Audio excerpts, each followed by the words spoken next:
આંતરરાષ્ટ્રીય હિન્દુ પરિષદ અને રાષ્ટ્રીય બજરંગ દળના સ્થાપક અને અધ્યક્ષ ડૉક્ટર પ્રવીણ તોગડિયાએ આજરોજ બજરંગ સેનાના ઉધના સ્થિત કાર્યાલયની મુલાકાત લીધી હતી, જ્યાં રાષ્ટ્રીય બજરંગ સેનાના રાષ્ટ્રીય અધ્યક્ષ હિતેશ વિશ્વકર્માએ ડૉક્ટર પ્રવીણ તોગડિયાને ગદા ભેટ આપી તેમનું સ્વાગત અને સન્માન કર્યું હતું.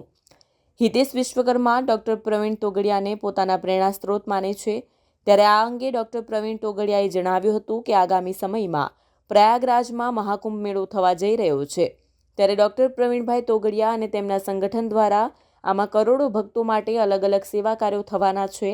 આ અનુસંધાને લોકોને જાગૃત કરવા અને આ સેવા કાર્યમાં ઈચ્છિત લોકોના સહયોગ સ્વીકાર કરવા પ્રવીણભાઈ તોગડિયા દ્વારા પ્રવાસ કરીને શુભેચ્છા બેઠક યોજાઈ રહી છે, જે અનુસંધાને તેમણે જણાવ્યું હતું કે મહાકુંભમાં 1 કરોડ લોકોને ભોજન સહિત 6 કરોડ લોકો માટે વિવિધ વ્યવસ્થા આંતરરાષ્ટ્રીય હિન્દુ પરિષદ અને રાષ્ટ્રીય બજરંગ દળ દ્વારા કરાઈ છે. 1.5 મહિના સુધી સતત રસોડું ચાલશે.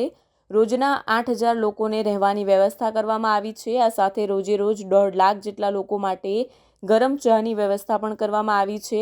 1 લાખ ધાબળાનું વિતરણ કરવામાં આવશે. 100 જગ્યાએ લોકોને પીવા માટે ગરમ પાણી મળી રહેશે.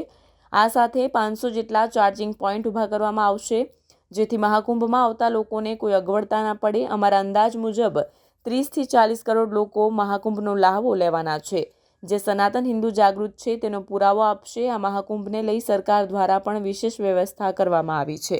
अंतर्राष्ट्रीय हिंदू परिषद राष्ट्रीय बजरंग दल ये प्रयाग के कुंभ में बहुत बड़ी सेवा की तैयारी की है. हम हर रोज 8,000 लोगों को रहने की निःशुल्क सेवा देंगे. 15 जगह पर 1.5 महीने भंडारा चलाकर 1 करोड़ लोगों को खिलाएंगे. 1 लाख कंबल की कंबल बैंक है. लोगों को चाय पिलाएंगे. लोगों को जगह जगह पर पीने के गर्म पानी की भी हमने व्यवस्था की है. कुंभ में आओ और अंतर्राष्ट्रीय हिंदू परिषद की सेवा का लाभ लो. सर, गुजरात में से कितने लोग कुंभ मेले में जाएंगे, कितनी उम्मीद है? न गिनती होती है, न निमंत्रण होता है. लोग आते हैं और जाते हैं. ठीक है.